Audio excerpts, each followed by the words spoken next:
हनुमान जी के धर्म पिता वायु थे। इसी कारण उन्हें पवन पुत्र के नाम से भी जाना जाता है। बचपन से ही दिव्य होने के साथ साथ उनके अंदर असीमित शक्तियों का भंडार था।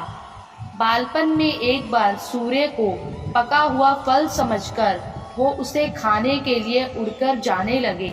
उसी समय इंद्र ने उन्हें रोकने के प्रयास में वज्र से प्रहार कर दिया। वज्र के प्रहार के कारण बालक हनुमान जी की ठुड्डी टूट गई और वे मूर्छित होकर धरती पर गिर गए। इस घटना से कुपित होकर पवन देव ने संसार भर में वायु के प्रभाव को रोक दिया, जिसके कारण सभी प्राणियों में हाहाकार मच गया। वायु देव को शांत करने के लिए अतंत इंद्र ने अपने द्वारा किए गए वज्र के प्रभाव को वापस ले लिया। साथ ही साथ अन्य देवताओं ने बालक हनुमान जी को कई वरदान भी दिए। यद्यपि वज्र के प्रभाव ने हनुमान की ठुड्डी पे कभी न मिटने वाला चिन्ह छोड़ दिया।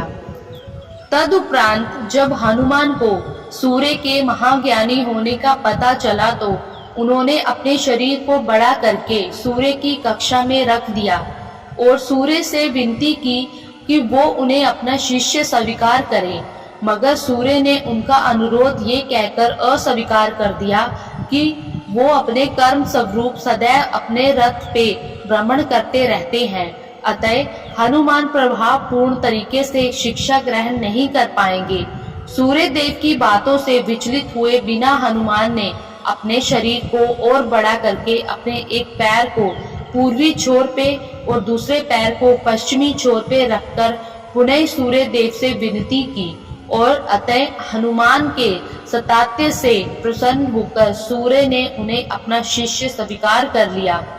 तदुपरांत हनुमान जी ने सूर्य देव के साथ निरंतर भ्रमण करके अपनी शिक्षा ग्रहण की। शिक्षा पूर्ण होने के उपरांत हनुमान जी ने सूर्य देव से गुरु दक्षिणा लेने के लिए आग्रह किया, परंतु सूर्य देव ने यह कहकर मना कर दिया कि तुम जैसे समर्पित शिष्य को शिक्षा प्रदान करने में मैंने जिस आनंद की अनुभूति की है वो किसी गुरु दक्षिणा से कम नहीं है। परंतु हनुमान जी के पुनः आग्रह करने पर सूर्य देव ने गुरु दक्षिणा स्वरूप हनुमान जी को सुग्रीव की सहायता करने की आज्ञा दे दी।